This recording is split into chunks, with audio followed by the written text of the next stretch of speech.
if you show people that you're willing to be silly and be vulnerable and be real, they will start feeling more vulnerable, more present, more real. If you show them that, they will show it back to you.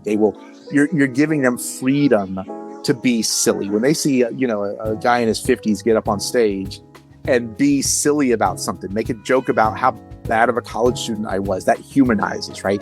The joke that I made leans into Southern vernacular. I grew up in North Carolina. And some of your listeners from up north are probably going, wow, this guy sounds really country. What's funny is in North Carolina, they think I sound like I'm from up north. They always say, oh, where in Indiana are you from? I'm like, no, my mom's from Indiana, my dad's from Germany, but I'm from North Carolina. They said, but you don't sound. But from y'all's perspective up there, I probably sound pretty North Carolina. And so yeah, I think that reading the audience is in part about giving some vulnerability. Okay, everybody, welcome back to the podcast. It's exciting because I get to meet people, and you travel the internet, and I guess that's the thing. You travel the internet, and you see this guy post about his new book on Facebook, and you're like, man, this is exactly the book I've been looking for my podcast. This is exactly what I need on my show. But will this person say yes? Because, I need this, and I'm hoping he'll say yes. And you're like, you send the post, and you wait. And then, bam, he says yes. And you're like, oh, okay. After a little happy dance, I get myself calmed down, and I realize that Alan's coming on the show to talk about his book, Improv Comedy and Leadership, all these things mashed up together.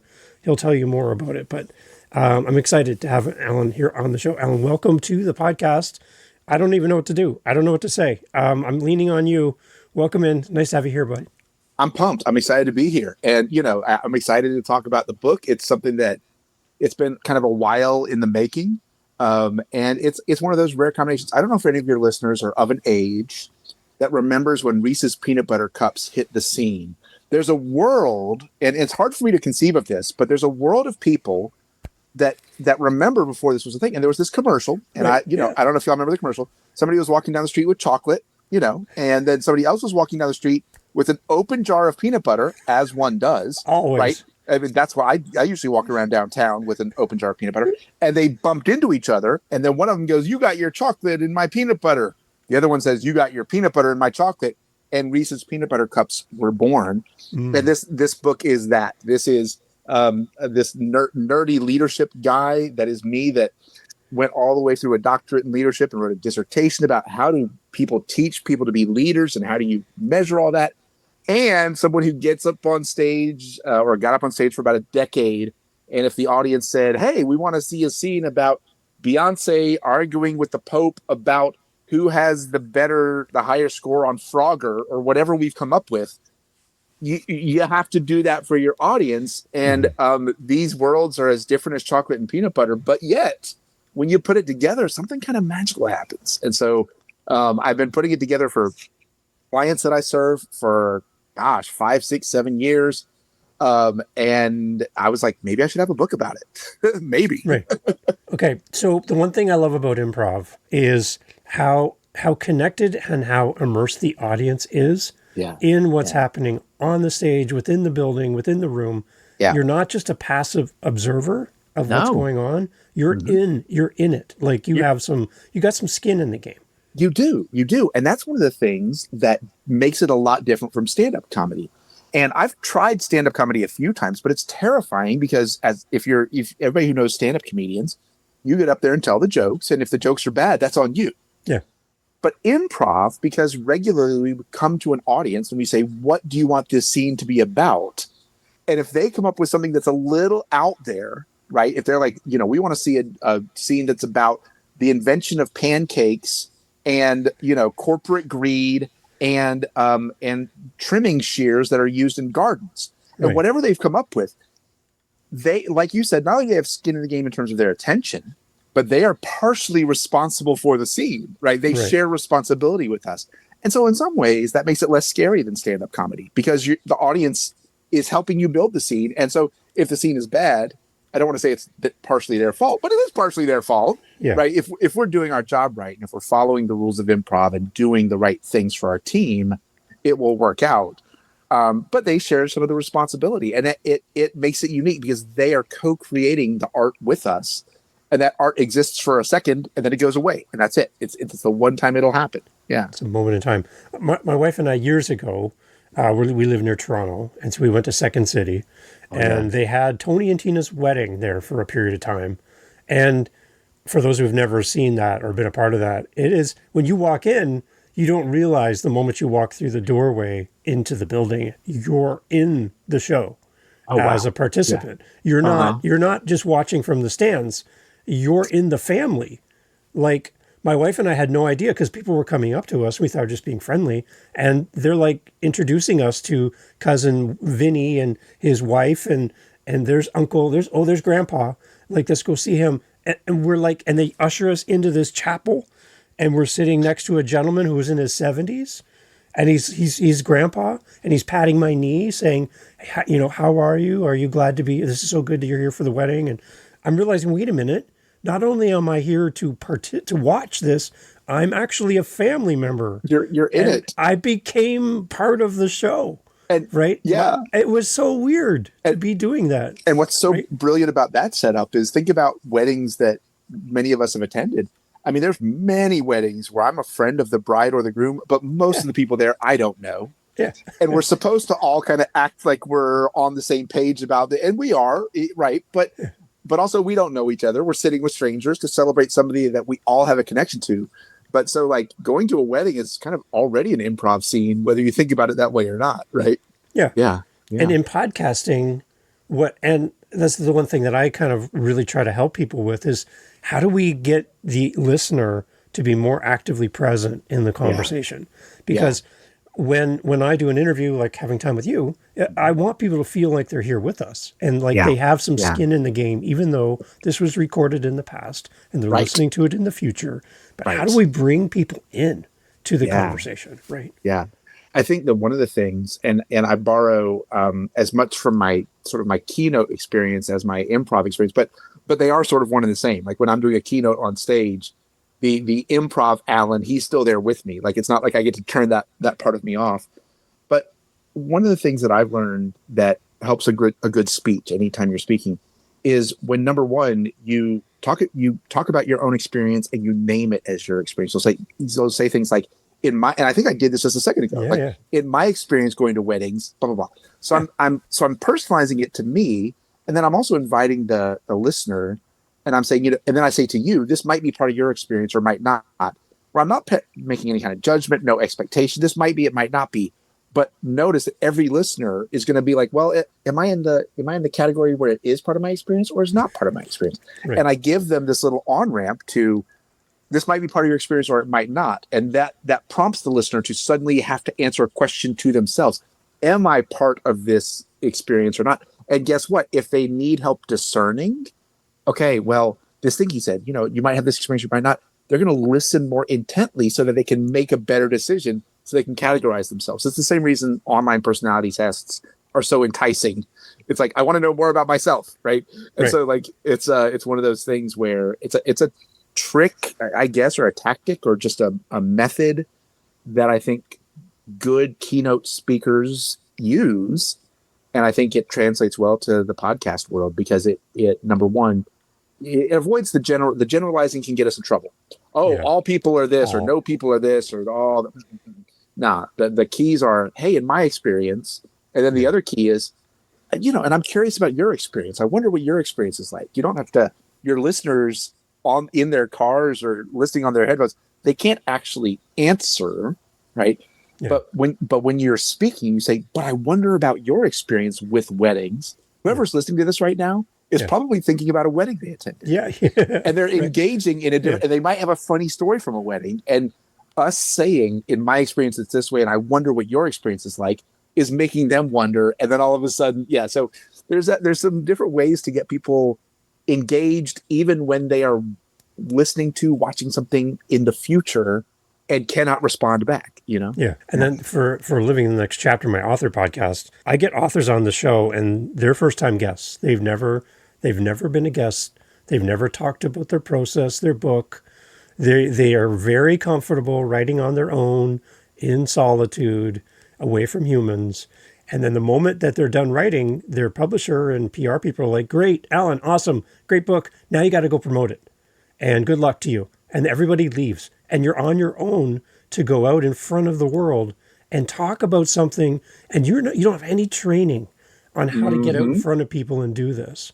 So for people that are curious, Alan, would improv be a good tool to be a part of, to maybe unpack a little bit, maybe that part of you that you haven't ever touched before?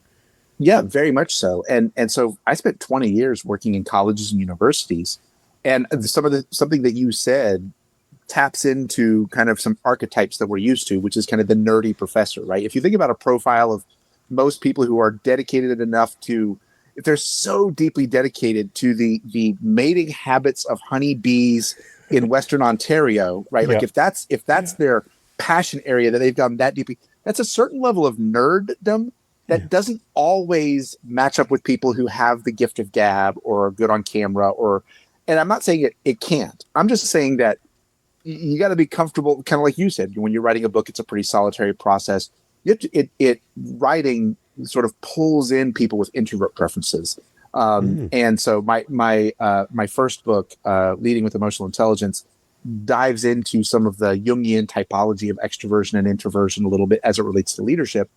But overwhelmingly, writing a book is a process that celebrates introverts and doesn't celebrate extroverts, if that makes sense.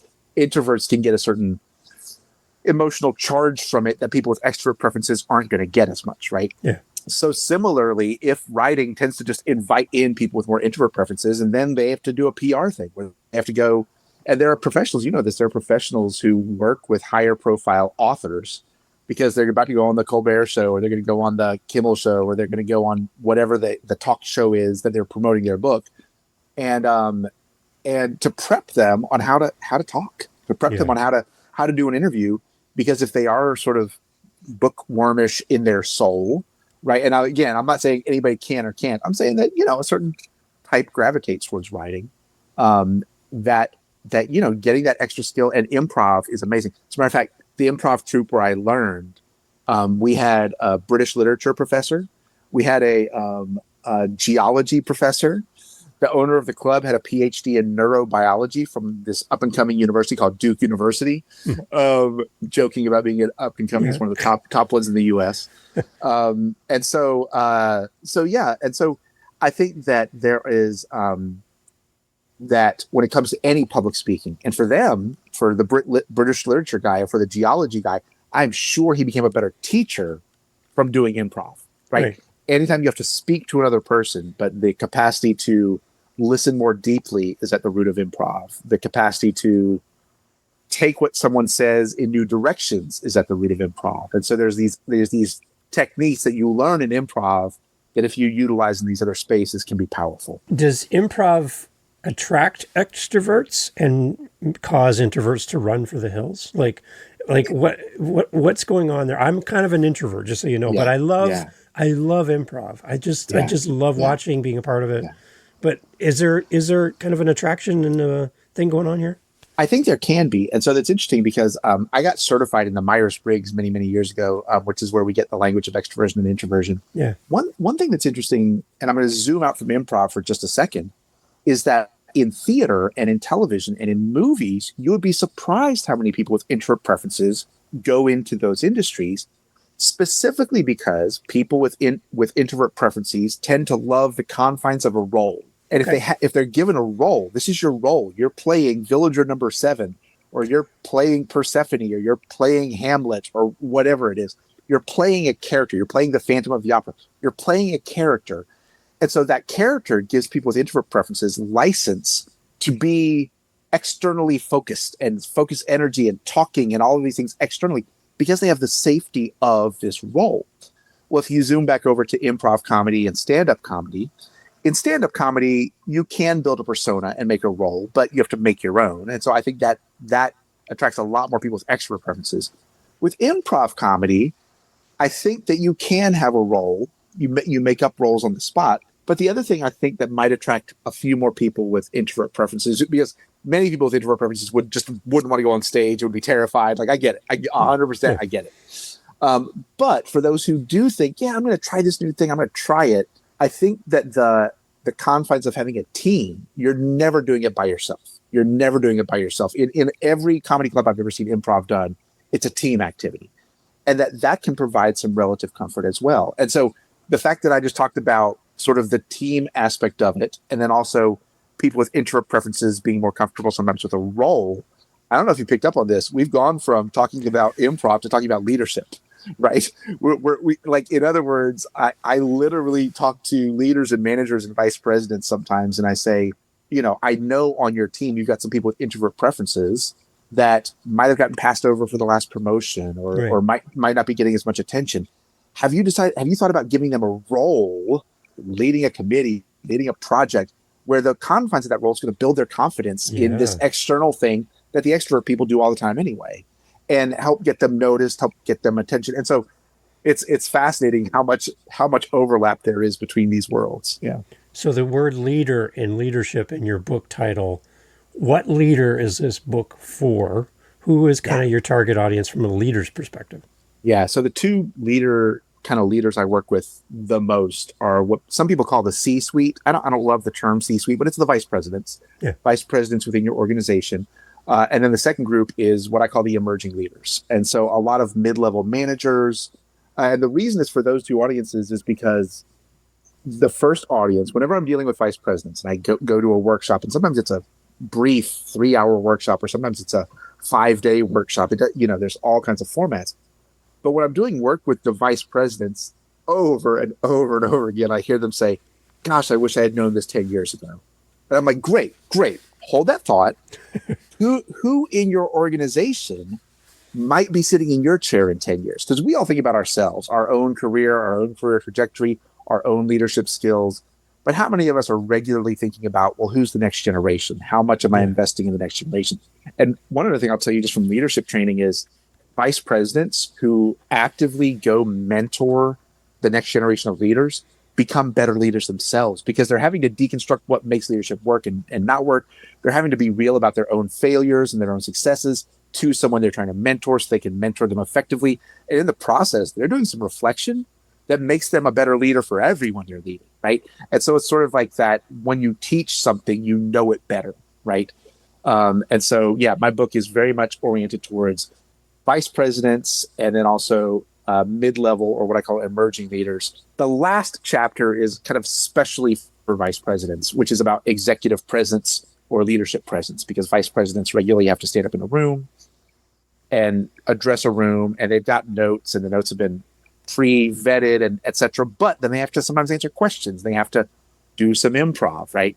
And so the question is, how do you hone those skills to have that leadership presence when it comes to being in front of a group? That's kind of the last chapter, is a little bit extra towards those executives. Yeah. It's interesting, because like my wife works at a warehouse setting, came in as a regular employee, worked her way up to being a leader of the team.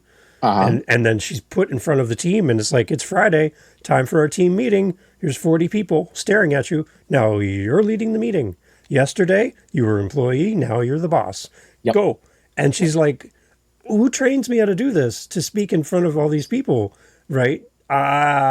Okay, you're my peers, and now I'm your boss. And now I'm supposed to come up with something off the top of my head and lead a team. I don't know what I'm doing. I haven't been trained for this, right? That's why I have a job, man. That's why I have a job because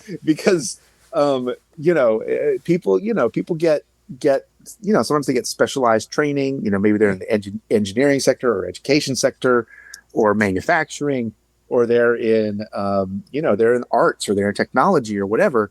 But there's this thing in business circles, and I never got a business degree, but I've heard about this thing called the Peter Principle. And this is a really fascinating idea. The idea is that each person sort of has a best role for them within your organization. And sometimes you're promoted past the role where you belong. Right. And so if usually you take your best assistant manager and make him a manager, because it's your best assistant manager. But if you step back from that, if you zoom out from that and listed, what are the top 10 things an assistant manager needs to be good at? And then zoomed over to the other list, what are the top 10 things a manager needs to be good at? It might be way different things. Your assistant manager might be customer facing, client facing, and your manager is employee facing and budget facing and HR facing. and the tasks that, I mean, I was an assistant director of a department in a university, and then I became a director. And oh my gosh, nobody called a timeout and said, hey man, go do some leadership training for a year so you can learn how to lead people. No one did that. And it sounds like with your wife, similar experience. No one's like, hey, before you start leading, we're going to get you some training on this, because you might be a whiz at computer chip manufacturing, right? You might be a whiz at food and beverage. You know, one of my clients is a flavor company, right? So you might be an amazing flavor chemist, but if you have to lead all the other flavor chemists, maybe you should, get some training about that. And so so the reason, and the Peter principle is, again, we always take the best assistant manager and make them the manager, even though maybe that's not the right move. Right. Yeah. It's awkward. And if you don't feel like you have the right gifts and talents and experience and knowledge, that you're going to fail. You're just like, I don't feel I'm equipped to do this role. Even 100%. Though I've worked hard to get here. 100%. We need more training. We need more resources, right? And that's where your book comes in. We can use that as a resource, right? You can totally use it as a resource. And what it does is it kind of, each chapter I start with a little vignette. It describes a scene, an improv scene, where I introduce you to some characters, and the scene has got Les and Jen and Renke and me, and we're on stage, and and so the beginning of each chapter is me just describing an improv scene, and some of them are hilarious. Some of them are so funny. And then the rest of the chapter, I'm able to go, okay, well, so in that scene, part of what made it funny was this person didn't listen to this person. Well, let's talk about, you're right. Let's talk about that in the workplace. Let's talk about strategies for how to do that better. Let's talk about the difference between listening and active listening. Like, what's the difference between listening and active listening, right? And so, I start each section with a little vignette. That's it. That's an improv scene. And so I had a lot of fun recreating this, because none of them are actual scenes I did on stage. They're all combinations of, because I'd started improv, I think, in 2012 and stopped doing it in 2021. So about 9 years. And so I cannot tell you how many improv scenes I did in 9 years. Like it's all a giant blur. But I remember my teammates and what they were good at. And so that shows up in this book a lot, is that certain of my teammates were really, really good at playing. Like there's this one guy, and he played Terry the plumber, and Terry the plumber was from Chicago. And when he was Terry the plumber, I felt like Terry the plumber might have been in my house, and he might have been like fixing my pipes recently, right? Terry the plumber. And so, he knows what a good Chicago dog is and what good Chicago pizza is. And he knows that New York don't know Jack, right? Yeah. And so, so he becomes Terry the plumber, right? And so, there's just this. So as I wrote the book, I got to have that kind of the imagination of, what if I could build the dream scene with these amazingly talented folks who I got to do improv with, and capitalized on the best things that they did. And then sometimes the scenes are works of art, and I take that into the chapter, and sometimes they go off the rails, and I take that into the chapter. So, yeah. Right. This whole active listening thing is so important in podcasting. It's so important in leadership. I'm sorry. What were you saying? The active listening. Yeah. Right. You did it. I love it. Perfect. Because one thing I notice is for podcasters, they'll have a guest on. They'll ask you a question, and you'll answer the question. And right near the end of the question, you'll say something like, and that's the day I woke up in an emergency room.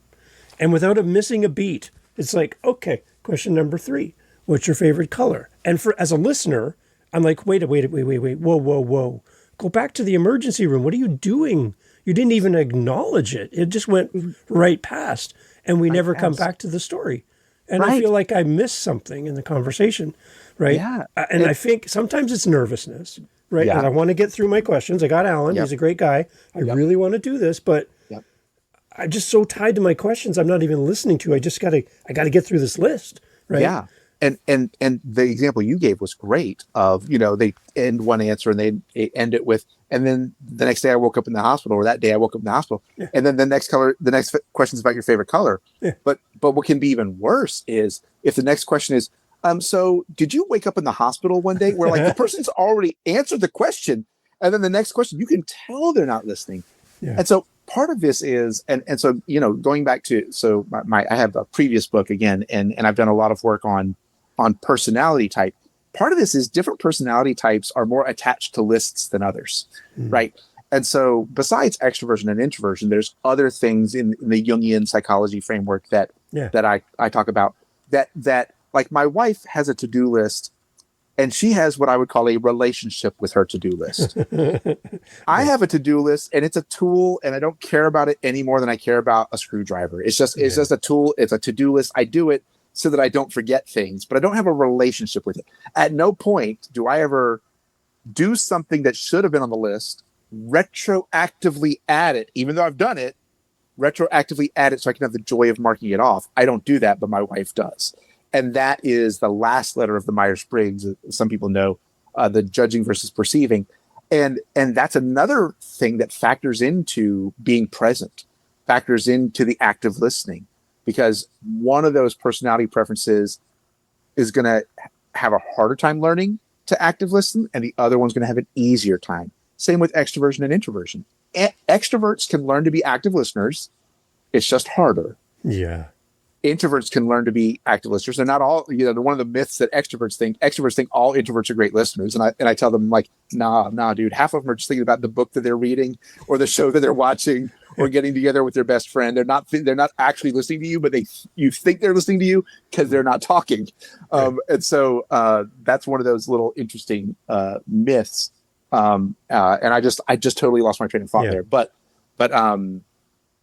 But yeah, I think that the active listening thing, I think the other piece of it is, if I can get leadership nerdy for a second. Yeah, let's go. Listening is one skill.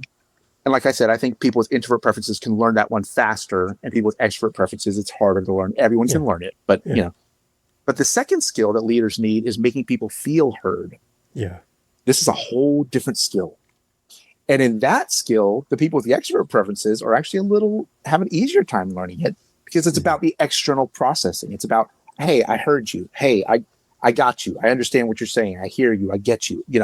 That external affirmation. Many people who I know who are leaders who have an introvert preference, they're awesome listeners, but their team doesn't think they're good listeners because they don't add that little bow on it. They don't throw one little extrovert nugget out there. Oh, I heard you. That was a great idea. They don't acknowledge that they're hearing. They listen, but they don't externally share that they're listening. And that's a separate skill set. It's a separate skill set. And so, it's amazing how listening to someone and actively listening to them is one skill set, but then making them feel heard is a whole separate skill set. And leaders need both of those. Yeah. Leaders need both of them. Yeah. Go to your next convention, conference, and you walk up to somebody you admire, somebody you read their book, you've heard their podcast, whatever, and you're like, oh my gosh, Alan, I can't believe it's you. And the whole time I'm talking to you, Alan's doing this.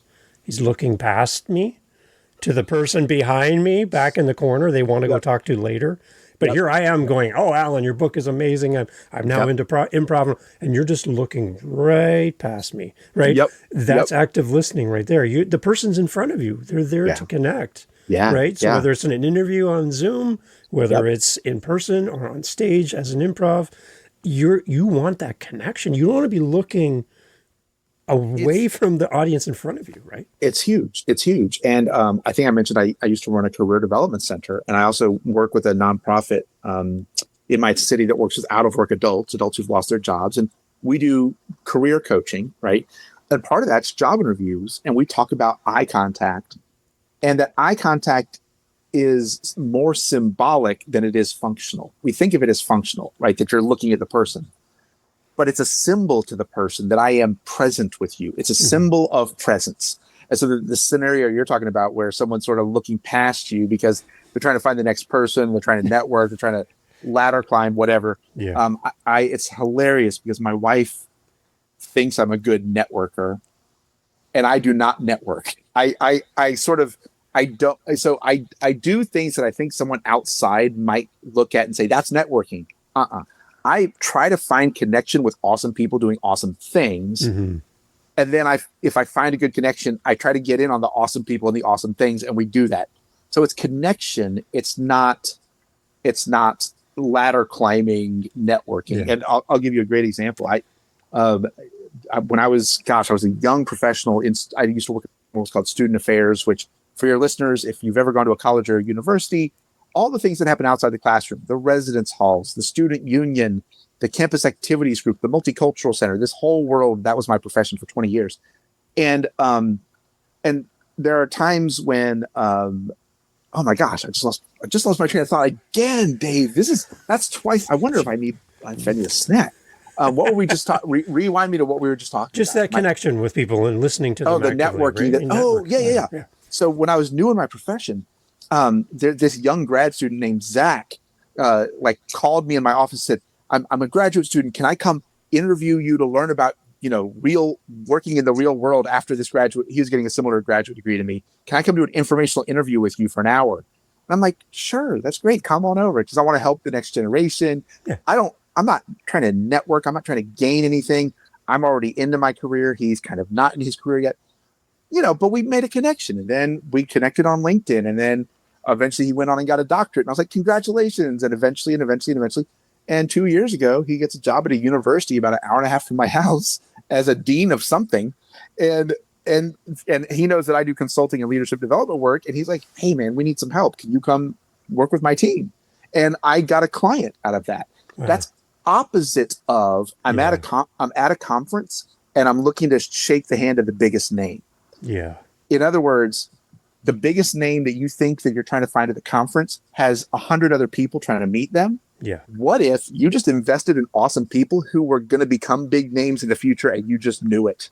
Yeah. And that, in other words, networking for their benefit first, and it's not even networking. It's just finding connections. And so I had no idea that me being kind to this scrawny grad student who stumbled into my office, who just wanted to talk to a professional who was in the field, who, had a master's degree or whatever, and that we would stay a little bit connected here and there over the years. And that eventually his university was writing me checks for working with their faculty and staff, Yeah.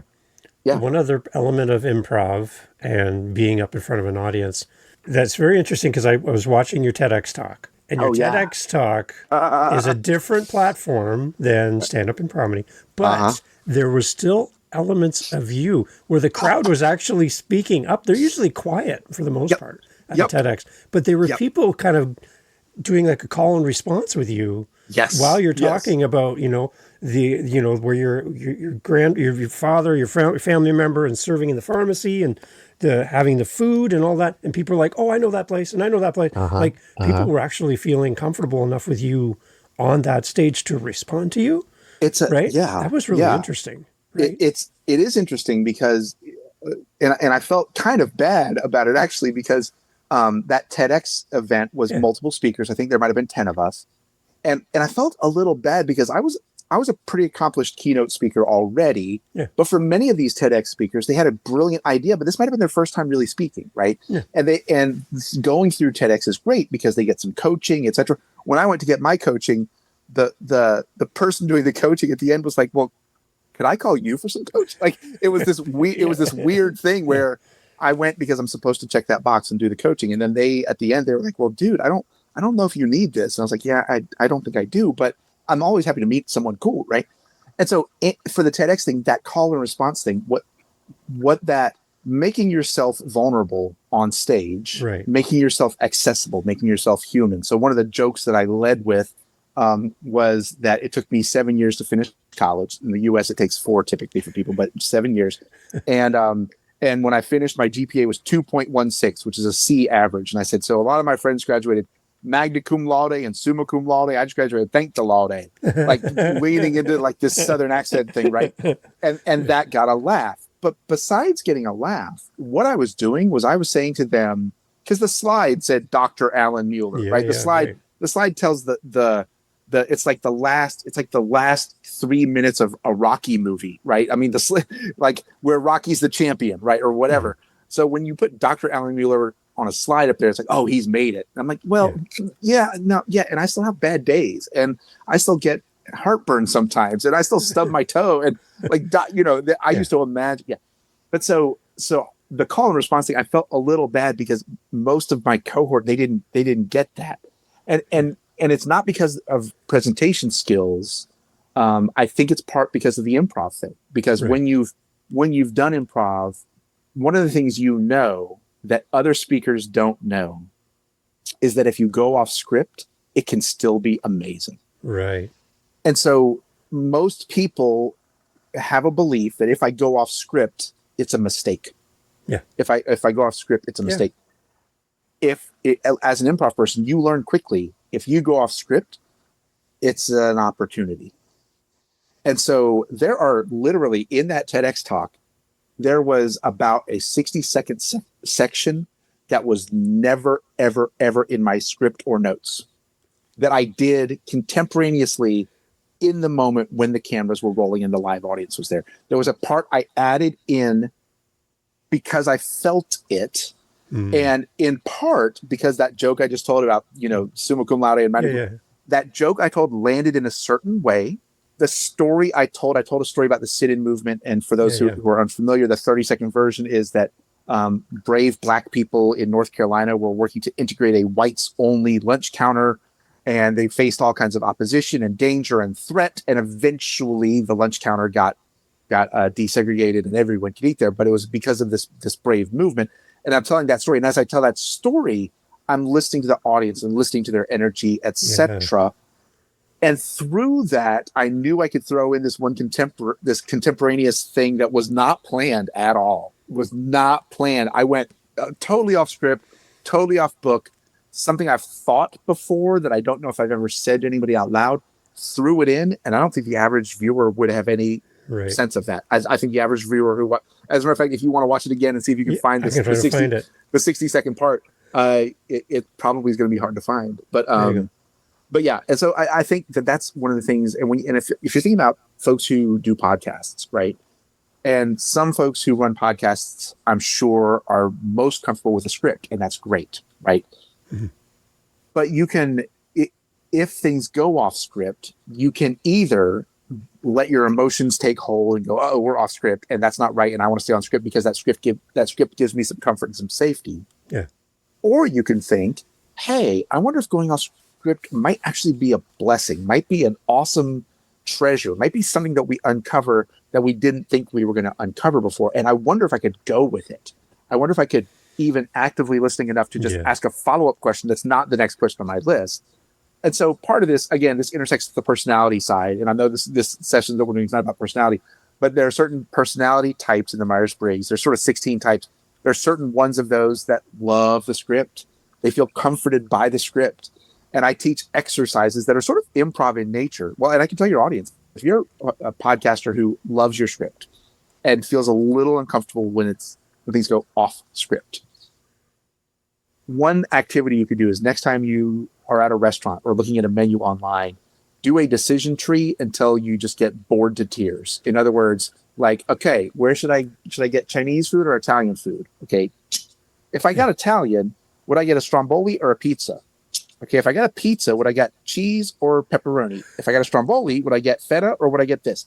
Hey, wait a second, if I got Chinese, would I go this place or this place? And follow it, 2 decisions per decision point. Follow it as far down the rabbit hole as you can go. And for people who really, really, really love scripts, if you do this silly exercise I just mentioned 2, 3, 4 times a week, the next time something comes out of left field, something doesn't go according to plan, your brain is going to be like, you know what I did 2 days ago is I spitballed and brainstormed how many different Italian combinations I could make of Italian food. So I've practiced leaning into lots of possibilities very quickly. And the fact that we're off script isn't as scary now. It's not as scary now. I like that. A big part of improv as well is reading the room, kind of what you're alluding to, right? Mm-hmm. So, because when I watch Whose Line Is It Anyway, for example, the audience, they'll have something they're doing a props or something in front of the audience, but then they'll stop and they'll just look at the audience. And the audience is like, oh, I get this joke. No words were said, but the audience is like, oh, yeah. Right. Yeah. No words, but the audience is like, they anticipate what should go in there. Yep. And that kind of back and forth, pulling them up on stage, putting a hat on somebody, and now you're this, right? Is just reading the room, right? And that's the one thing I noticed for your TEDx. You read the room in real time, right? Yeah. That's not a skill that everybody has, right? No, it's not. So how does improv help somebody to understand how to read the room when you're standing in front of a group of people next time? Well, so for one thing, you practice a lot reading your scene partners. And Yeah. so you get to, because improv, if we're doing our show on Saturday night, we're having practice Tuesday. Right. It's not rehearsal because there's no lines, there's no script, but we're practicing with our scene partners and reading their nonverbals, right?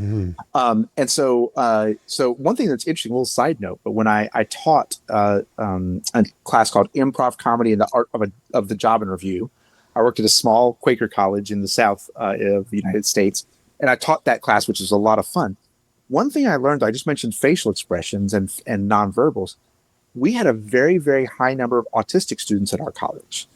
And we were known in the autistic community as an autism-friendly college, and it was fantastic.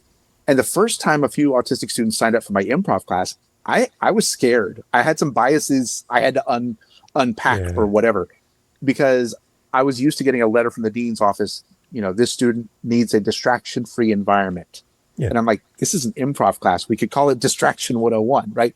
But one of the things I learned, and this is mind-blowing, is those students were by far the best improvisers of everyone, because they weren't too caught up in whether or not I'm looking silly, right? And so the reading the room thing that you mentioned, if you show people that you're willing to be silly and be vulnerable and be real, they will start feeling more vulnerable, more present, more real. If you show them that, they will show it back to you. They will. You're giving them freedom to be silly. When they see a guy in his 50s get up on stage and be silly about something, make a joke about how bad of a college student I was, that humanizes, right? The joke that I made leans into Southern vernacular. I grew up in North Carolina. Some of your listeners from up north are probably going, wow, this guy sounds really country. What's funny is in North Carolina, they think I sound like I'm from up north. They always say, oh, where in Indiana are you from? I'm like, no, I'm from, my mom's from Indiana, my dad's from Germany, but I'm from North Carolina. They said, but you don't sound, but from y'all's perspective up there, I probably sound pretty North Carolina. And so I think that reading the audience is in part about giving some vulnerability. One other thing I'll mention, and this, I hope this is okay to talk about, but like gender and race, right? One of the things I'm always aware of as a white guy is I actually think to myself when I go on stage, I think to myself, if I can win over women who happen to also be Black, who happen to also be introverted, then I will have done a successful keynote speech. And it's not that demographic is particularly special for me. It's that I'm not Black, I'm not a woman, and I'm not an introvert. And when I think about some of the things that make me the most me, the fact that I'm a man and I'm white and I'm an extrovert, those are pretty fundamental pieces of me. And so when I go on stage, when I address a group, I think to myself, if I can make sure that I reach that person who is different from me on three very fundamental ways, my gender, my race, and how I build my energy, if I can reach them, everyone else is going to come along for this keynote and have a good. So the other thing is I have anchors in the audience, and it's not just those identities, because I'm trying to be aware of, and this is one of the things I'm not that good at, is like ableist language and that kind of stuff. I'm learning. We're all learning. But so I try to anchor myself to people who I know are a lot different than me, because if I can connect with them, everything else is going to flow. Everything else is going to rock. That's super smart. I love that. I love that a lot. Let's wrap up, because I know you got to go for lunch. You got lunchtime coming up. This is great. Got some lunch. Let's put it in context of your love letter to a reader for this book. If we can summarize it down, and I want you to talk to them. I'm going to get out of the way. I'm going to go sit with everybody else. Your love letter for this book, for the right person, I want you to talk to them. Just, they're going to replace me in my seat right now. Explain this book to me. Why do I need this? What's your heart for us as a reader? Just go. This is you. Please. So here's the thing. I've been a leader when I thought I was a leader. I've been named a leader and not led. And leadership is scary and lonely. And leadership requires you to make decisions every day, and you feel like those decisions are being scrutinized.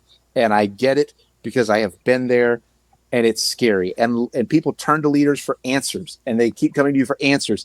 And that just compounds the scariness. And you feel like I have to have the answers, because that's what leaders do.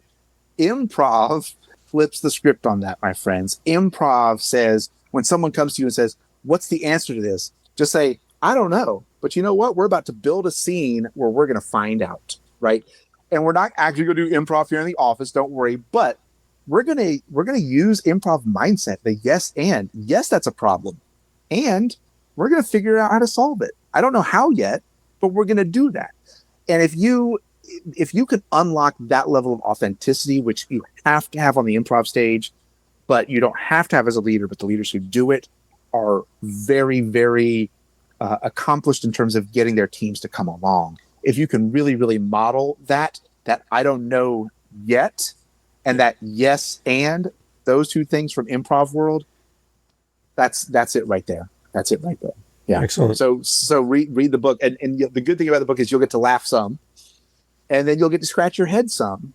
And if you get to laugh and then scratch your head and then laugh and then scratch your head, before you know it, you've got a really cool viral dance you can put on TikTok. Perfect. I love it. Where do we want to go? Where do we want to send people? I want to connect with you, get the book, all that great stuff. Come on. Yeah. So my website is adaptivechallengeconsulting.com, adaptivechallengeconsulting.com. You can find adaptivechallengeconsulting.com on LinkedIn, Facebook, Instagram, TikTok, but also on LinkedIn. If you're listening, find Alan Mueller, AlanMueller, Alan Mueller on LinkedIn. Happy to connect. I do work all over with all kinds of teams. And on my website, if you're curious about the book is available there. And the book will be on Amazon within the next month or two. So October 2025, it will also be available on Amazon and Kindle. But right now it's available for pre-order on my website. And my old book, not my old book, my other book, Leading with Emotional Intelligence, is available on Amazon and also currently available on my site as well. So I'd love to connect with folks. Yeah. Excellent. Thank you so much for making time to be on the show to unpack this with us together. Thank you for getting me on the act of listening. That was very funny. And I'm so glad to have you on the podcast. It's great, Alan. Thank you so much for doing this. Thanks so much, Dave. Hey, thank you so much again for pressing play. As you've heard, great guests on the show. And one thing you didn't hear in this conversation is what? What did you not hear? Think about it for a second. That's right. Not a single solitary commercial for a mattress or a supplement or a whatever you call it. No. Why? Because we don't want to break up the conversation with commercials. So the fact that you're still here means that you are a fan of the show, I'm assuming. So if you want to help to keep the podcast going and to make me feel really happy, all I really care about is coffee, okay? I just got to be honest. I love coffee. I'm drinking one right now. It's starting to get cold. I need to warm it up. Helping us with our Buy Me a Coffee link over at livingthenextchapter.com and also in the show notes helps kind of keep the lights on around here. Remember, I'm doing this for free. I'm paying for everything. So I would love to have a little coffee donation, even $5. Kind of fills up my cup. And I would love to enjoy a coffee from you. So if you're interested, again, thank you for listening. But you can use our Buy Me a Coffee link and fill up the cup. Thanks for being here.